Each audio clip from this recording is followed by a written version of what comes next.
আল্লাহ আমরা বারবার গুনাহ করি, আপনি কত মায়া করে বারবার মাফ করে দেন। এত গুনাহ করার পরেও কত সুন্দর আলো দিলেন, বাতাস দিলেন। নামাজ পড়ি না, অলসতা করি, এরপরেও খাবার বন্ধ করে দেন নাই। আল্লাহ আমাদেরকে মাফ করে দেন, আমাদেরকে মাফ করে দেন। আজকে থেকে সকলকে ৫ ওয়াক্ত নামাজি বানায়া দেন। আল্লাহ সকলকে ৫ ওয়াক্ত নামাজি বানায়া দেন। আল্লাহ সকলকে ৫ ওয়াক্ত নামাজি বানায়া দেন। আল্লাহ সকলকে ৫ ওয়াক্ত নামাজি বানায়া দেন। ঈমান, ইসলাম, তাওহীদের উপর অটল থাকার তৌফিক দান করেন। আল্লাহ ঈমান নিয়ে যেন বাঁচতে পারি, মুসলমান পরিচয় যেন পড়তে পারি, তৌফিক দান করেন। আল্লাহ ফিলিস্তিনের মুসলমানদেরকে হেফাজত করেন, গাজার মুসলমানদেরকে হেফাজত করেন, সকল ষড়যন্ত্র থেকে আমাদের এই দেশ, দেশের মানুষকে হেফাজত করেন। আল্লাহ পার্বত্য অঞ্চলকে আপনি হেফাজত করেন। আল্লাহ আমাদের মুফতি হাবিবুল্লাহ মাহমুদ কাসিম সাহেব শেষের দিকে যে গুরুত্বপূর্ণ কথাগুলা বলেছে মাওলা, এই কথার গুরুত্ব অনুধাবন করে আমাদের দেশের উলামায়ে কেরাম সহ সর্বস্তরের মুসলমানরা যেন একজোট হয়ে এই ষড়যন্ত্রের মোকাবেলা করতে পারে, তৌফিক দান করেন। আল্লাহ উপস্থিত হযরত উলামায়ে কেরাম, মুসলমান ভাইয়েরা, আল্লাহ পাক রব্বুল আলামিনের দরবারে শুকরিয়া আদায় করছি, আল্লাহ আমাদেরকে ইসলাহি মাহফিলে উপস্থিত হওয়ার তৌফিক দান করেছেন বলি আলহামদুলিল্লাহ। আমি আপনাদের সামনে সূরা হাদীদের ২০ নম্বর আয়াতে কারিমা তেলাওয়াত করলাম। এই আয়াতে আল্লাহ পাক রব্বুল আলামিন বলেন, ইয়ালামু, তোমরা জেনে রাখো, আন্নামাল হায়াতুদ দুনিয়া লাইবু ওয়া লাহবু ওয়া জিনাহ, পার্থিব জীবন খেল তামাশা, ওয়া জিনাহ, বাহ্যিক চাকচিক্য, ওয়া তাফাকুরুম বাইনাকুম ওয়া তাকাসুরুন ফিল আমওয়ালি ওয়াল আওলাদ, আপোষের মাঝে গর্ব করা, সন্তানের আধিক্যতা, সম্পদের আধিক্যতা নিয়ে গর্ব করার নাম হলো পার্থিব জীবন। আমার এই পরিমাণ অর্থ সম্পদ আছে, আমার এই পরিমাণ সন্তান আদি আছে, এই জাতীয় পারস্পরিক গর্ব করার নাম হলো পার্থিব জীবন। এখানে আল্লাহ বলেছেন লাইবু ওয়ালাহুন, খেল তামাশা। এটা দ্বারা উদ্দেশ্য হলো শৈশবকাল। এরপরে বলেছেন ওয়াজিনা, বাহ্যিক চাকচিক্য। এটা দ্বারা উদ্দেশ্য হলো যৌবনকাল।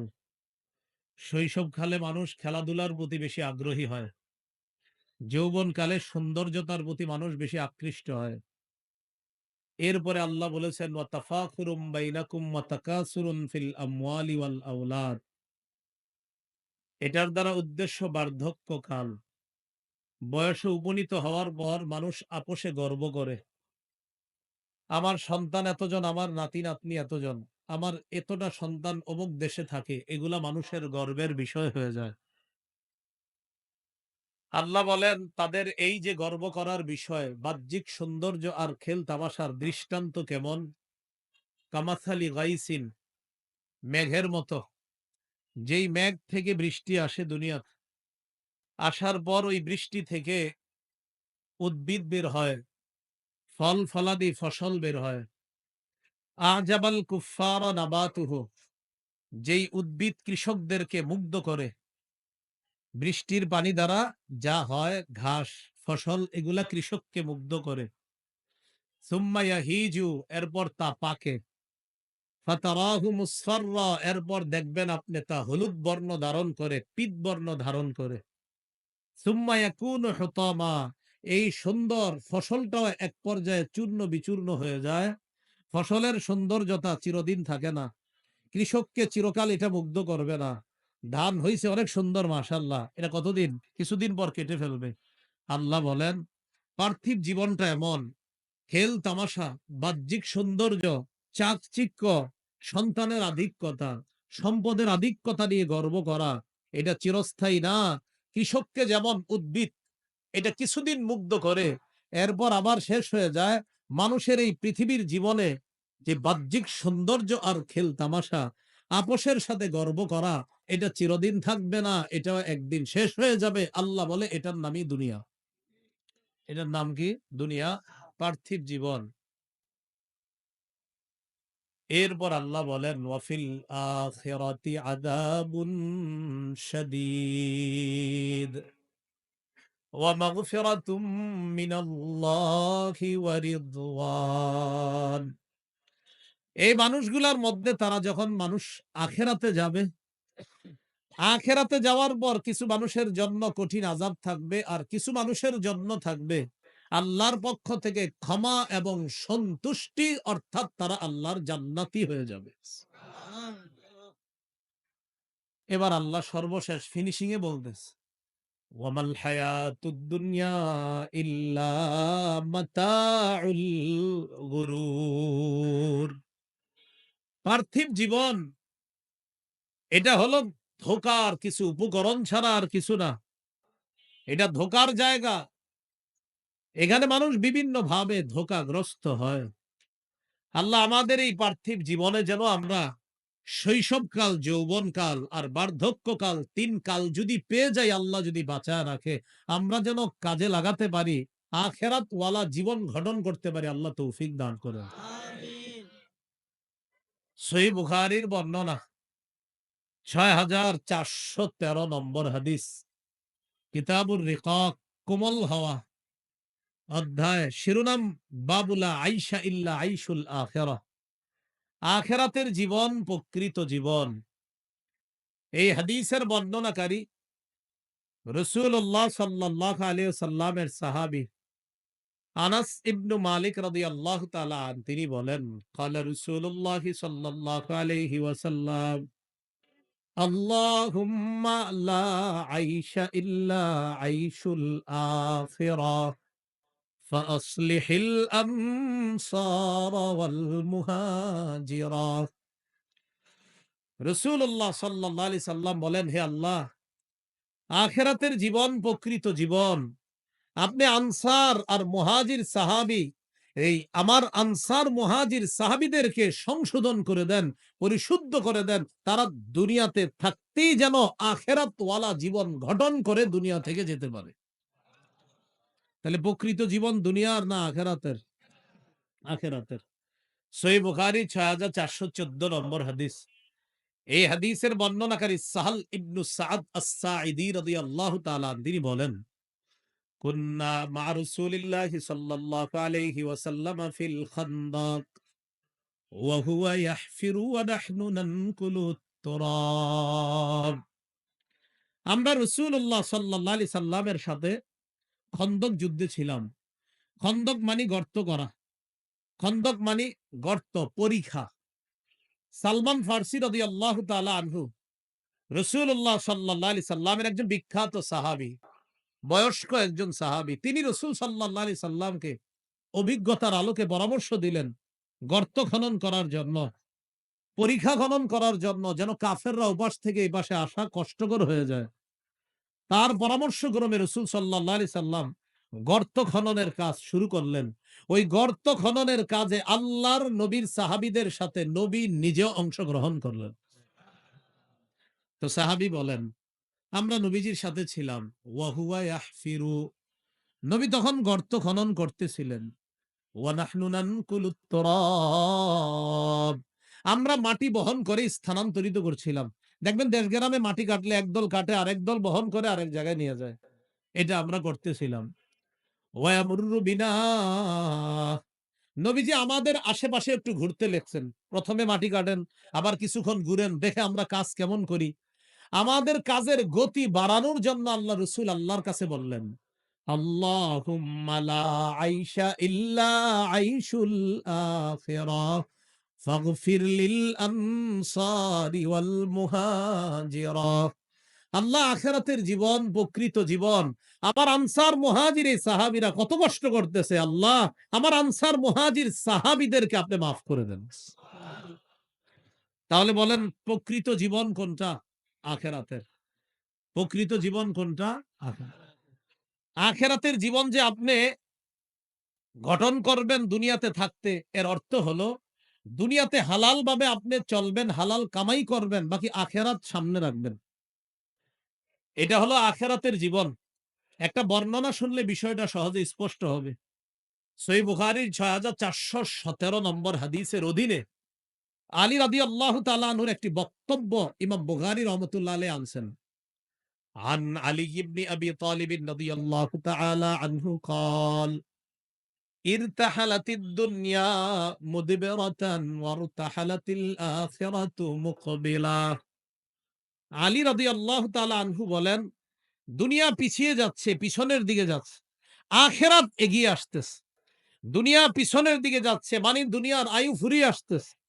ওয়ারতাহালাতিল আখিরাতু মুকবিলা, আখিরাত এগিয়ে আসতেছে। ওয়ালিকুল্লি ওয়াহিদাতিন মিনহুমা বানুনা, দুনিয়া আখিরাত উভয়ের সন্তান আছে। দুনিয়ারও সন্তান আছে, আখিরাতেরও সন্তান আছে। হযরত আলী বলেন, ফাকুনু মিন আবনাইল আখিরাহ, তোমরা আখিরাতের সন্তান হও। ওয়ালা তাকুনু মিন আবনাইদ দুনিয়া, তোমরা দুনিয়ার সন্তান হও না। এর দ্বারা উদ্দেশ্য হলো তোমরা দিনদার হও, দুনিয়াদার হও না।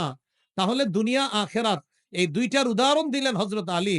দুনিয়া পিছনের দিকে যাচ্ছে, আখেরাত এগিয়ে আসতেছে, খুব তাড়াতাড়ি আখেরাত আসতেছে। দুনিয়ারও সন্তান আছে, আখেরাতেরও সন্তান আছে।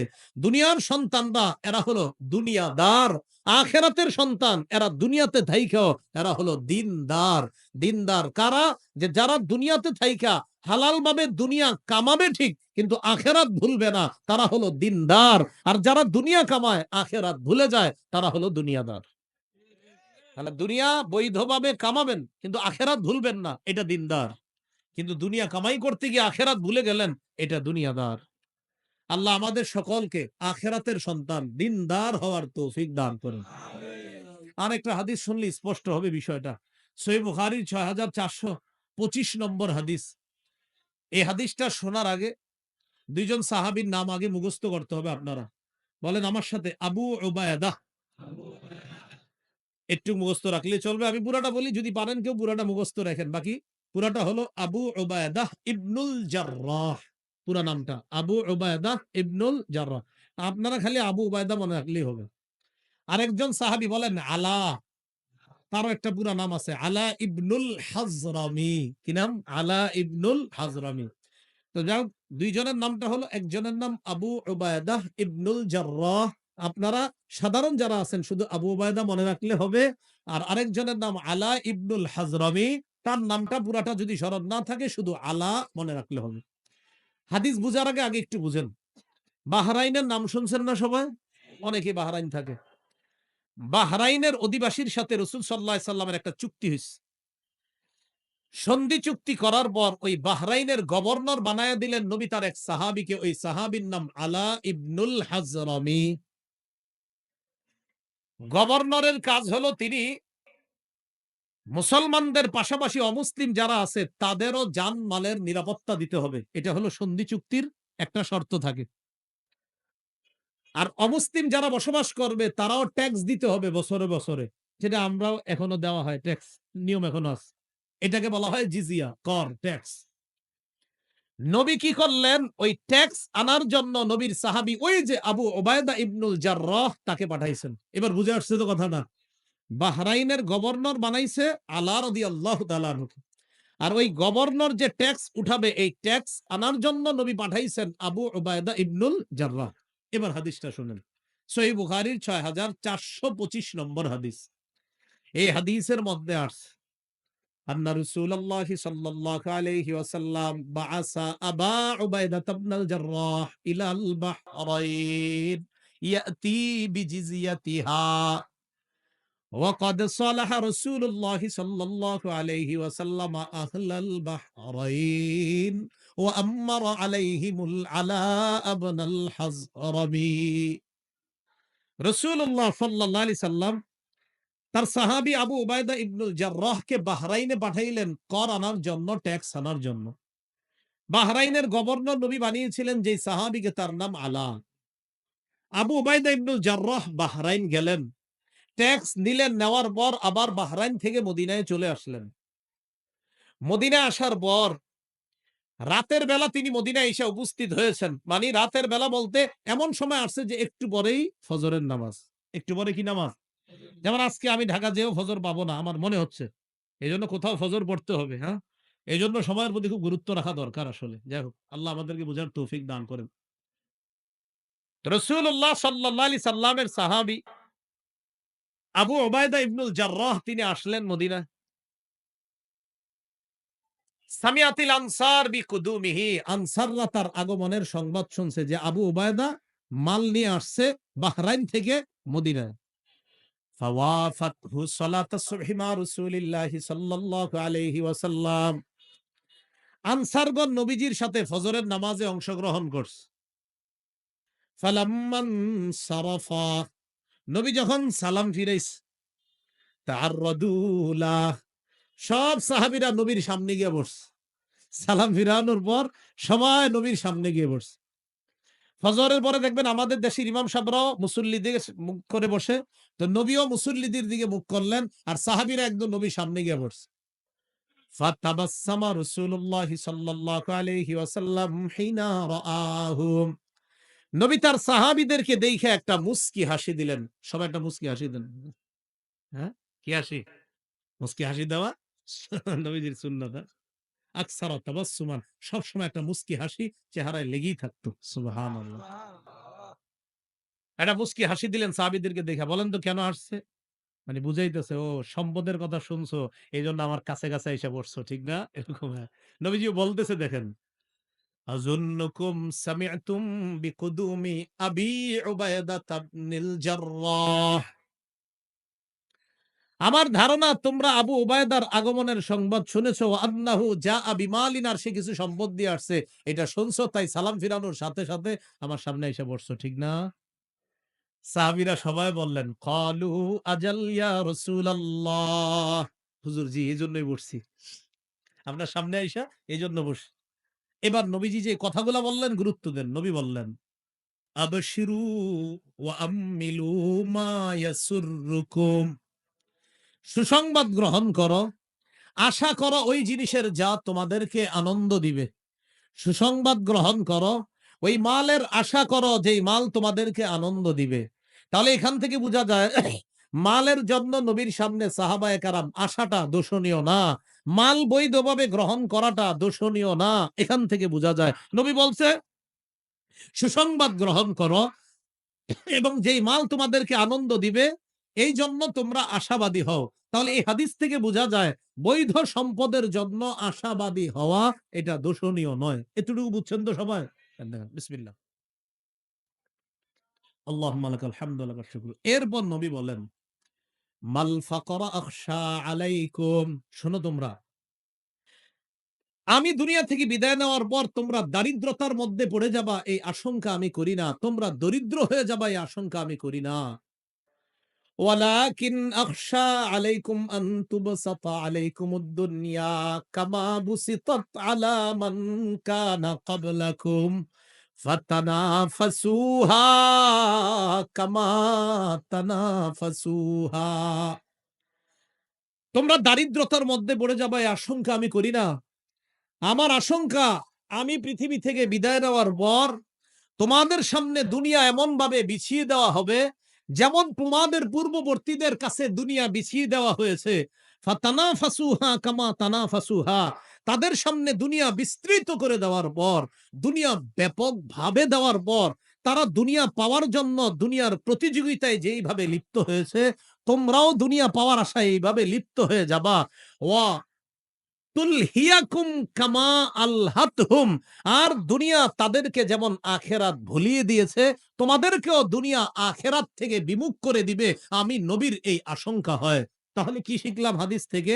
প্রথম অংশ, দুনিয়া বৈধভাবে কামাই করবা, সুসংবাদ গ্রহণ করো, আশাবাদী হও, কোনো সমস্যা না। সাথে সাথে বলতেছে আমার আশঙ্কা দারিদ্রতার সীমার মধ্যে তোমরা পড়ে যাবা, তোমরা ফকির হয়ে যাবা সবাই, এই আশঙ্কা আমি করি না।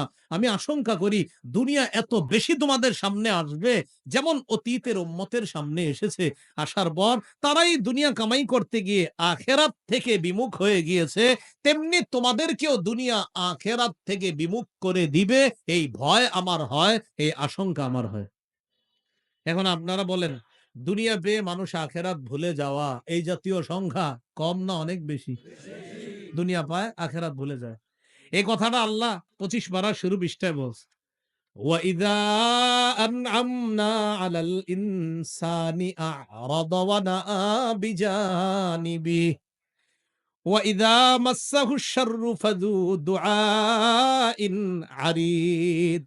আল্লাহ বলেন, আমি যখন মানুষকে নেয়ামত দান করি, মানুষ আমার থেকে মুখ ফিরায় নেয়, আমাকে এড়িয়ে চলে।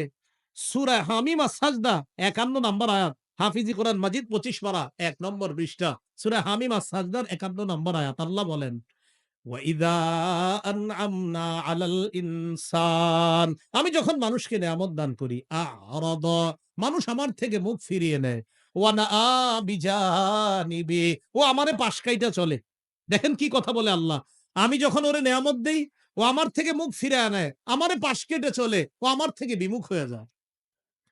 ওয়াইদা মাসসাহুশ শাররু ফাযু দুআইন আরিদ, আর কোন বিপদ যখন তাকে স্পর্শ করে, লম্বা চওড়া দোয়াওয়ালা বনে যায়। লম্বা চওড়া দোয়াওয়ালা বনে যায়। কয়জন সুখের সময় হুজুরে বলছেন, হুজুর আমার বাসায় একটু আসেন, দোয়া করবেন, বলেন? হ্যাঁ? সবাই বিপদে পড়ে, হুজুরে বাসায় নেওয়ার আগে বলে কি, হুজুর এবার যেই কারণে আপনাকে আনছি। কয় কি কারণে? কয় এই সমস্যা, একটু দোয়া করেন। আপনি দেখবেন সমস্যা ছাড়া কয়জন দোয়া চাইছেন, বলেন? হ্যাঁ? অথচ আল্লাহ বলছে, আমি যখন নেয়ামত দান করি, ও আমারে এড়িয়ে চলে, আমারে পাশ কেটে চলে, ও আমারে ভুলে যায়। আর ওরে যখন বিপদ স্পর্শ করে, লম্বা চওড়া দোয়াওয়ালা বনে যায়। বিশাল বড় এক দোয়ার আয়োজন করে। আল্লাহ আমাদেরকে সুখের সময় আল্লাহকে বেশি স্মরণ করার তৌফিক দান করেন। তিরমিজির একটা হাদিস স্বর্ণাক্ষরে লিখে রাখবেন সারা জীবন, 2466 নম্বর হাদিস। এই হাদিসটা হাদিসে কুদসি। হাদিসে কুদসি কাকে বলা হয়? আমার আগে হযরত মাওলানা মুফতি হাবিবুল্লাহ মাহমুদ কাসিমি সাহেব তার বয়ানের শুরুতে হাদিস কাকে বলে আর কুদসি কাকে বলে এই ব্যাপারে আলোচনা করেছে, আমি শুনেছি সব। 2466 নম্বর হাদিস তিরমিজির। এই হাদিসের মধ্যে আসছে, আল্লাহ পাক রব্বুল আলামিন বান্দাদেরকে আমাকে আপনাকে ডাইকা বলে, দেখেন কি বলে, ইয়াবনা আদম তাফাররাগ লিইবাদাতি আমলা সাদরাকা গিনা ওয়া আসুদ্দা ফাকারাক। হে আদম সন্তান, তুমি আমার ইবাদতের জন্য একটু ফারেগ হও, সময় বের করো, সুযোগ বের করো, যথাসাধ্য চেষ্টা করো আমার ইবাদতের জন্য। আমলা সদরকা গিনা, আমি আল্লাহর ওয়াদা, তুমি যদি আমার ইবাদতের জন্য যথাসাধ্য চেষ্টা করে সময় বের করে আমার ইবাদত করো, আমি তোমার হৃদয়টাকে ঐশ্বর্যে পরিপূর্ণ করে দিব, ধনাঢ্যতায় পরিপূর্ণ করে দিব। ওয়া আসুদ্দা ফাকারাকা, আমি তোমার দারিদ্রতা দূর করে দিব। ওয়া ইল্লা তাফআল, তুমি যদি আমার ইবাদতের জন্য ফারেগ না হও, সময় বের না করো, যথাসাধ্য চেষ্টা না করো, তাহলে কি করব? মালাতু ইয়াদাইকা শুগলা, তোমার দুই হাত আমি ব্যস্ততার মধ্যে এমন ভাবে ব্যস্ত করে দিব, তোমার ব্যস্ততা কখনো শেষ হবে না। যত তোমারে হুজুররা দাওয়াত দেয় নামাজ পড়ার জন্য, তুমি শুধু বলবা ব্যস্ত আছি, বিজি আছি, এই ব্যস্ততা তোমার শেষ হবে না যদি আমার ইবাদতের জন্য সময় না দাও। তোমার দুই হাত এমন ব্যস্ততার মধ্যে ফালায় দিব, ব্যস্ততা কোনোদিন শেষ হবে না। শুধু বলবে আমি ব্যস্ত, আমি ব্যস্ত। ওয়ালাম আসুদ্দা ফাকারাকা, তোমার দারিদ্রতা কোনোদিন দূর করব না। দেখতে আপনি মনে করবেন কোটিপতি, খোঁজ নিয়ে দেখবেন ব্যাংকে লোন আছে 20 কোটি। তার টেনশন দূর হইল কোথায়? আল্লাহ আমাদেরকে বুঝার তৌফিক দান করেন। তো আবু উবায়দা ইবনুল জাররাহ রাদিয়াল্লাহু তাআলা আনহু যে সম্পদ নিয়ে আসছে, হালাল ভাবে সম্পদ কামাই করা কি নিষেধ? নিষেধ না, নিষেধ হলো আখেরাত ভুলে যাওয়া। আখেরাত সামনে রেখে আমরা যেন দুনিয়াতে চলে আখেরাতওয়ালা জীবন তথা দিনদার হতে পারি, আল্লাহ তৌফিক দান করেন। সহিহ বুখারীর বর্ণনা ৬৪১৫ নম্বর হাদিস। প্রকৃত জীবনে যদি জান্নাত পেয়ে যাই, এই জান্নাতের চাবুক রাখার একটা জায়গার ব্যাপারে রাসূল বলেন, ক্বালা রাসূলুল্লাহ সাল্লাল্লাহু আলাইহি ওয়াসাল্লাম, মাউদিউ সাউতিন ফিল জান্নাতি খায়রুম মিনাদ দুনিয়া ওয়া মা ফিহা। জান্নাতে চাবুক পরিমাণ জায়গা দুনিয়া আর দুনিয়াতে যা কিছু আছে সবকিছুর চাইতে উত্তম। আখিরাতের প্রকৃত জীবন যেন আমরা কামাই করতে পারি, আল্লাহ তৌফিক দান করেন। সহিহ বুখারীর ৬৪১৬ নম্বর হাদিস। এই হাদিসের বর্ণনাকারী আব্দুল্লাহ ইবনে ওমর রাদিয়াল্লাহু তাআলা আনহুমা, তিনি বলেন, আখাযা রাসূলুল্লাহ সাল্লাল্লাহু আলাইহি ওয়াসাল্লাম বিমানকিবি রাসূলুল্লাহ সাল্লাল্লাহু আলাইহি সাল্লাম আমার কাঁধ ধরলেন। কোন কোন নুসখায় আছে বিমান কি বিয়া আমার ২ কাঁধ ধরলেন। ২ কাঁধ ধরার পর আমাকে আল্লাহর নবী বললেন, কুন ফিদ দুনিয়া কাআন্নাকা গরীবুন আও আবিরুস সাবিল। তুমি দুনিয়াতে এমন ভাবে থাকো যেন তুমি একজন আগন্তুক, যেন তুমি একজন পথিক মুসাফির, আগন্তুক, অপরিচিত। তাহলে আমার পরিচয় কি? তোমার পরিচয় হলো জান্নাতে। আমি মুসাফির মানি, তাহলে আমার আসল ঠিকানা কোথায়? হাদিস দ্বারা বুঝা যায়, নবী বুঝাইতে চায় প্রতিটা মুমিনের আসল ঠিকানা হলো আল্লাহর জান্নাত। এজন্য দুনিয়াতে আগন্তুকের মতো থাকা, অপরিচিত ব্যক্তির মতো থাকা, মুসাফিরের মতো থাকা। এই হাদিসের শেষে আব্দুল্লাহ ইবনে ওমর রাদিয়াল্লাহু তাআলা আনহুমার একটা বক্তব্য আছে। ওয়া কানা ইবনু ওমর ইয়াকুলু ইযা আমসাইতা ফালা তানতাজিরিস সাবাহ ওয়া ইযা আসবাহতা ফালা তানতাজিরিল মাসা।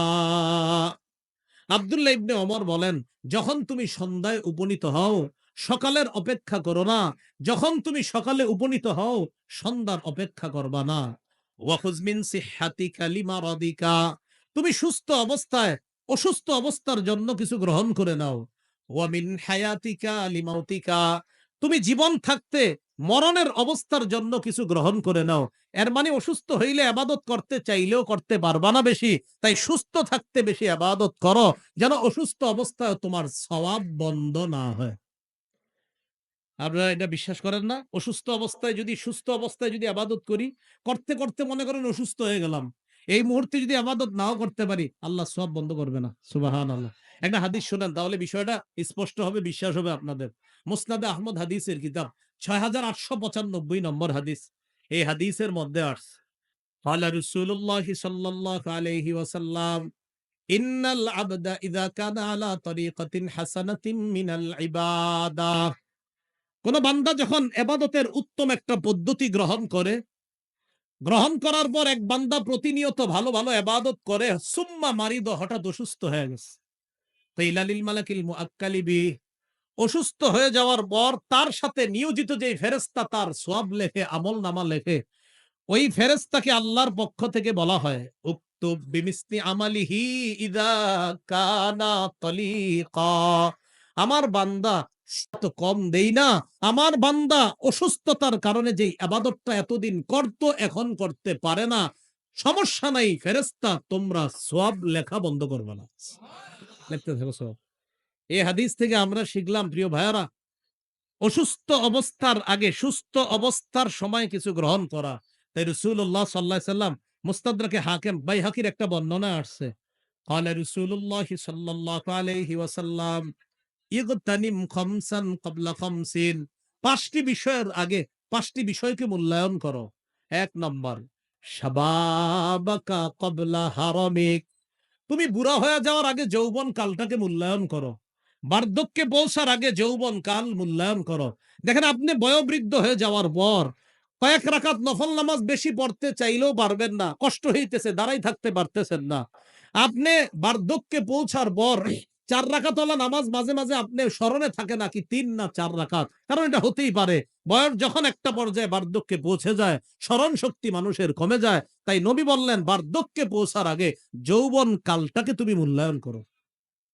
২ নাম্বার, ওয়াসিহহাতাকা ক্বাবলা সাকামিক, অসুস্থ হওয়ার আগে সুস্থতার অবস্থাটাকে তুমি মূল্যায়ন করো। এটা আগেও বলছি, অসুস্থ অবস্থায় আপনি চাইলেও এত বেশি ইবাদত করতে পারবেন না, সুস্থ অবস্থায় যেই পরিমাণ ইবাদত করতে পারবেন। সুস্থ অবস্থায় ১০০ বার সুবহানাল্লাহ পড়া আপনার জন্য সহজ, অসুস্থ অবস্থায় ১০ বার পড়া আপনার জন্য কষ্টকর। ৩ নাম্বার, ওয়াগিনাকা ক্বাবলা ফাকরিক, তুমি দরিদ্র হওয়ার আগে ধনাঢ্য অবস্থাকে তুমি মূল্যায়ন করো, ধনী অবস্থাটাকে তুমি মূল্যায়ন করো, টাকা পয়সাটা তুমি মূল্যায়ন করো, সঠিক কাজে কাজে লাগাও। ৪ নাম্বার, ওয়াফারাগাকা ক্বাবলা শুগুলিক, তুমি ব্যস্ত হওয়ার আগে অবসর সময়টা কাজে লাগাও। দেখেন, আপনারা অফিসে রওনা করছেন, কেউ কোথাও রওনা করছেন, আপনি জানেন যে আমার পৌঁছতে আরো ১ ঘন্টা লাগবে। এই ১ ঘন্টা আপনি কি করবেন? আল্লাহর হস্তে সময়গুলা নষ্ট করেন না। জান্নাতে জান্নাতি যারা হবে সবার একটা আফসোস থাকবে, সব জান্নাতীদের একটা আফসোস থাকবে, আমি যদি আরেকটু বেশি সুবহানাল্লাহ বলতাম, আমি যদি দুনিয়ার ওই সময়টা কাজে লাগাইতাম, তো আজকে জান্নাতে আমার অবস্থানটা এখানে না হয়ে আরো একটু উন্নত অবস্থানে আমি থাকতাম। এই আফসোস জান্নাতীরা করবে। এজন্য দুনিয়ার যেই সময়টা আপনার চলে গেল, এই সময়টা আর ফিরে আসবে না, সত্যি ফিরে আসবে না। এই সময়টার আফসোস আপনার শেষ হবে না। তাই নবী ৪ নম্বরে বললেন, ফারাগাকা ক্বাবলা শুগলিক, ব্যস্ত হওয়ার আগে অবসর সময়টা তুমি মূল্যায়ন করো। সহিহ বুখারীর বর্ণনা আসছে, ৬৪১২ নম্বর হাদিসে আছে, নি'মাতানে মাগবুনুন ফিহিমা কাসীরুম মিনান নাস, আস-সিহহাতু ওয়াল ফারাগ। দুটি নেয়ামতের ব্যাপারে অধিকাংশ মানুষ ধোঁকার মধ্যে, প্রতারণার মধ্যে, অধিকাংশ মানুষ দুটি নেয়ামতের ব্যাপারে উদাসীন। কয়টা? ১ নাম্বার সুস্থতা, ২ নাম্বার অবসর সময়।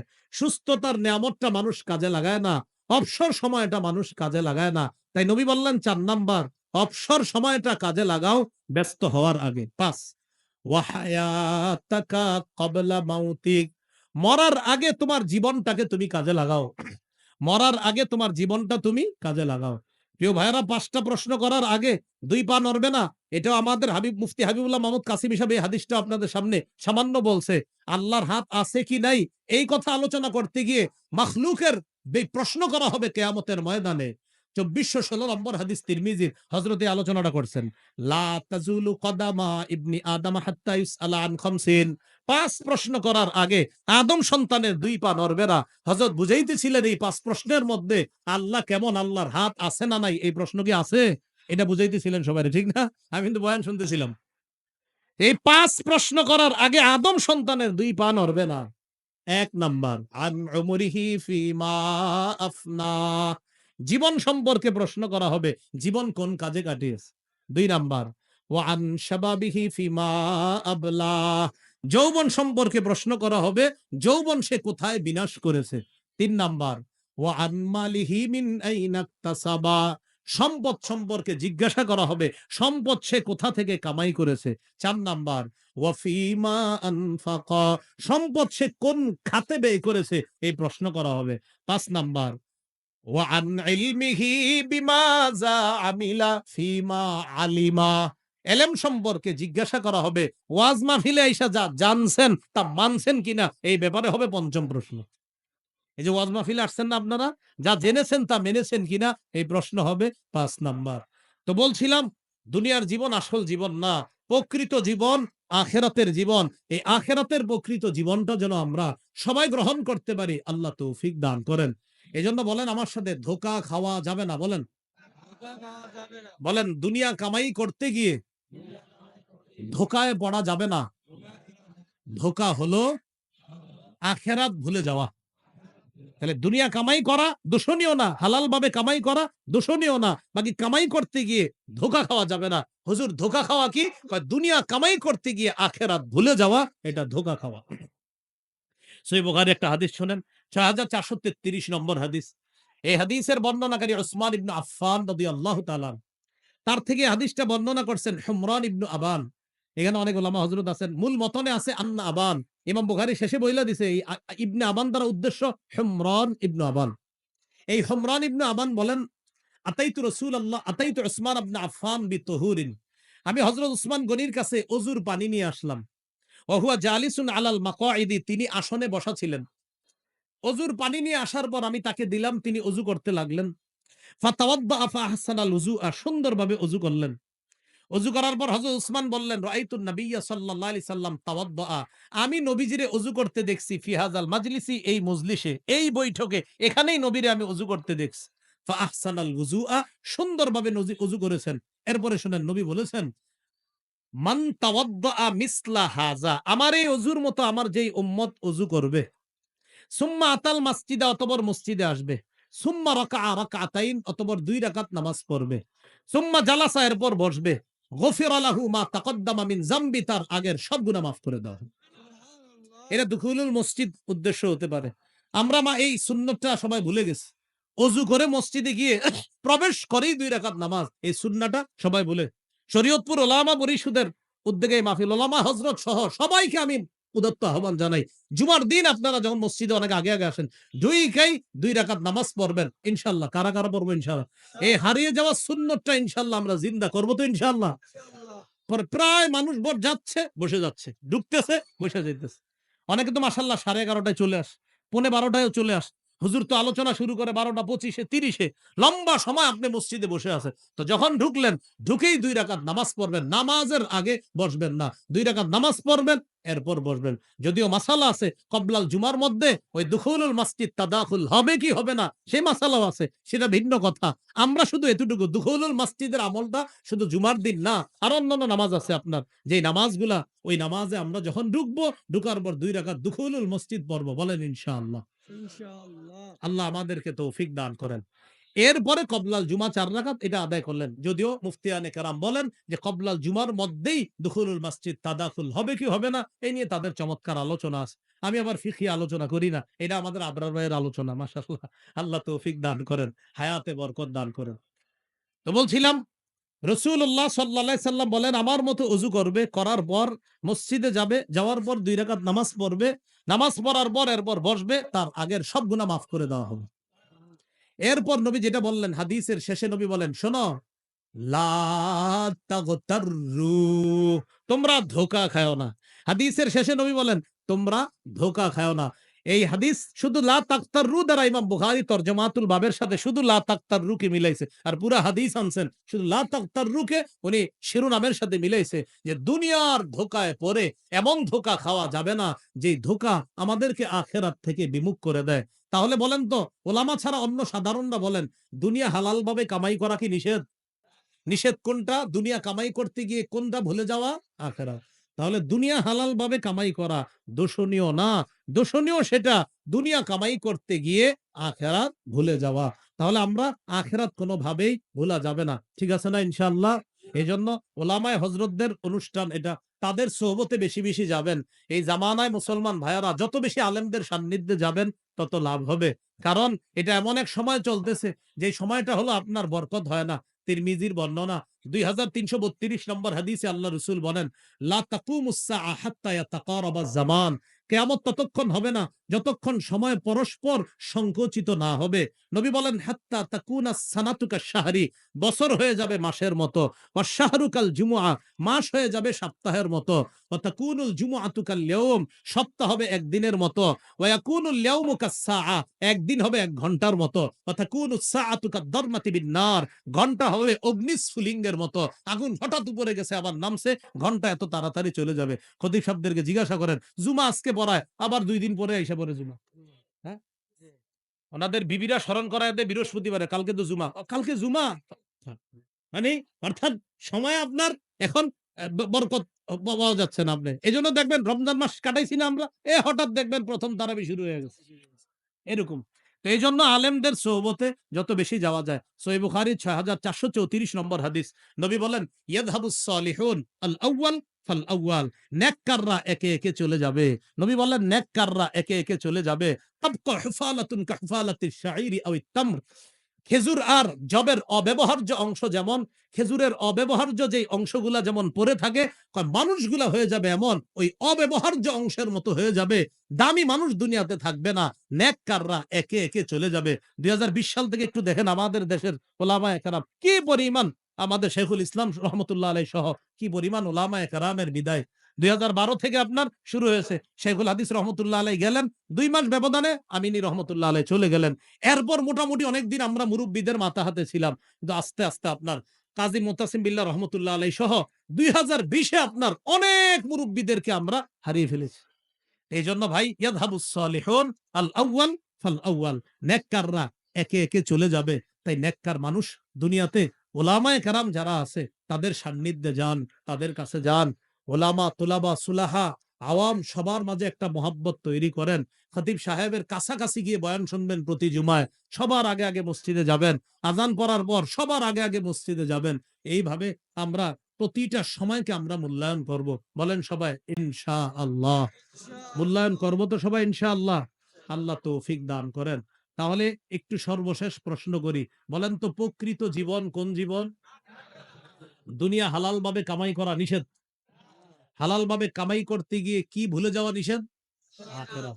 আল্লাহ আমাদের সকলকে দুনিয়ার সামনে রেখে নয়, বরং আখেরাত সামনে রেখে যেন দুনিয়াতে আমরা চলতে পারি। আল্লাহ তৌফিক দান করেন। আলহামদুলিল্লাহ রাব্বিল আলামিন ওয়াল আকিবাতু লিল মুত্তাকিন ওয়াস সালাতু ওয়াস সালামু আলা সাইয়্যিদিল আমবিয়া ওয়াল মুরসালিন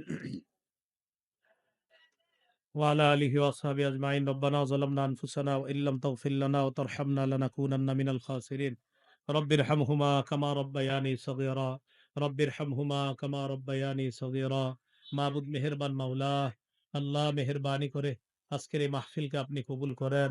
উলামায়ে কেরামের আয়োজনকে আপনি কবুল করেন।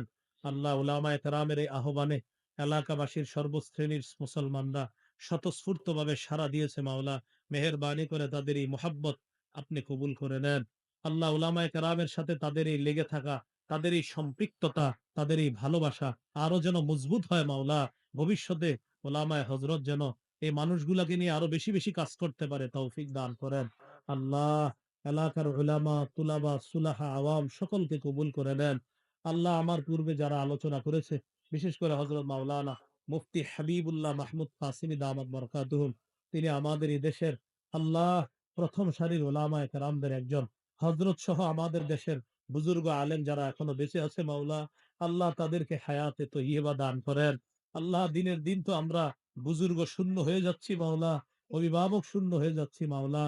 আল্লাহ মাঝে মাঝে যখন চিন্তা করি, কি আশ্চর্যের বিষয়, আমাদের দেশেই তো হাফিজজি হুজুর ছিলেন, আমাদের দেশেই তো বীরজি হুজুর ছিলেন, আমাদের দেশেই তো পাহাড়পুরি রহমতুল্লাহ আলাই ছিলেন, আমাদের দেশেই গর্ব করার মতো শাইখুল হাদিস ছিলেন, আমাদের দেশের সিংহ আল্লামা মুফতি আমিনী ছিলেন।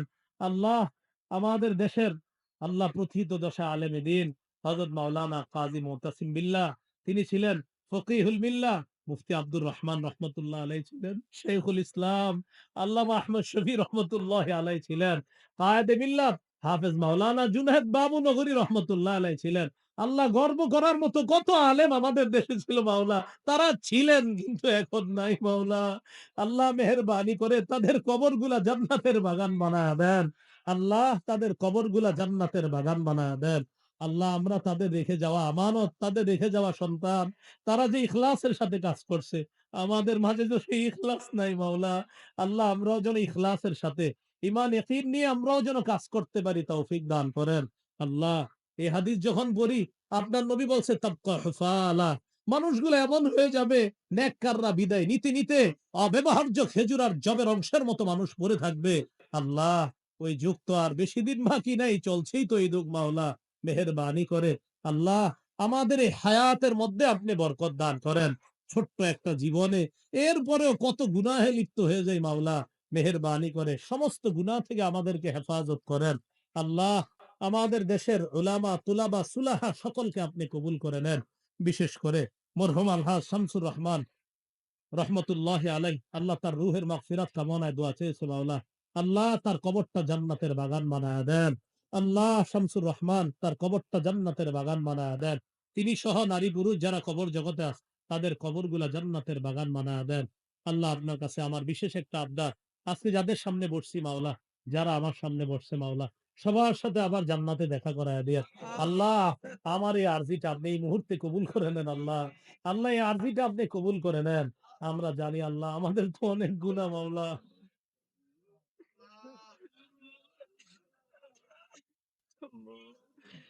اللهم أنت ونحن أنت العواد بالمغفرة ونحن العواد بالذنب। আল্লাহ আমরা বারবার গুনাহ করি, আপনি কত মায়া করে বারবার মাফ করে দেন। এত গুনাহ করার পরেও কত সুন্দর আলো দিলেন, বাতাস দিলেন। নামাজ পড়ি না, অলসতা করি, এরপরেও খাবার বন্ধ করে দেন নাই।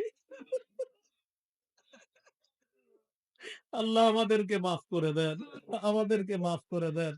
আজকে থেকে সকলকে পাঁচ ওয়াক্ত নামাজি বানায় দেন। আল্লাহ সকলকে পাঁচ ওয়াক্ত নামাজি বানায় দেন। আল্লাহ সকলকে পাঁচ ওয়াক্ত নামাজি বানায় দেন। আল্লাহ সকলকে পাঁচ ওয়াক্ত নামাজি বানায় দেন। ঈমান, ইসলাম, তাওহীদের উপর অটল থাকার তৌফিক দান করেন। আল্লাহ ঈমান নিয়ে যেন বাঁচতে পারি, মুসলমান পরিচয় যেন পড়তে পারি, তৌফিক দান করেন। আল্লাহ ফিলিস্তিনের মুসলমানদেরকে হেফাজত করেন, গাজার মুসলমানদেরকে হেফাজত করেন, সকল ষড়যন্ত্র থেকে আমাদের এই দেশ দেশের মানুষকে হেফাজত করেন। আল্লাহ পার্বত্য অঞ্চলকে আপনি হেফাজত করেন। আল্লাহ আমাদের মুফতি হাবিবুল্লাহ মাহমুদ কাসিম সাহেব শেষের দিকে যে গুরুত্বপূর্ণ কথাগুলা বলেছে মাওলা, এই কথার গুরুত্ব অনুধাবন করে আমাদের দেশের উলামায়ে কেরাম সহ সর্বস্তরের মুসলমানরা যেন একজোট হয়ে এই ষড়যন্ত্রের মোকাবেলা করতে পারে তৌফিক দান করেন। আল্লাহ আমাদের দোয়া আপনি কবুল করেন। আল্লাহ আমি মুসাফির মানুষ, ঢাকার উদ্দেশ্যে রওনা করব, সহি সালেমে নিরাপদে পৌঁছায়া দিয়েন।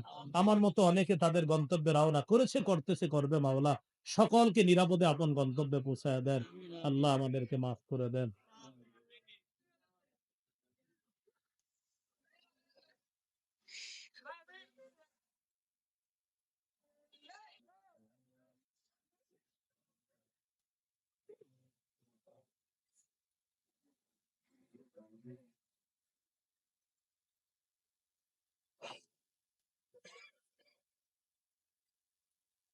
ربنا تقبل منا إنك أنت السميع العليم وتب علينا إنك أنت التواب الرحيم. صلى الله تعالى على خير خلقه محمد وعلى آله وأصحابه أجمعين.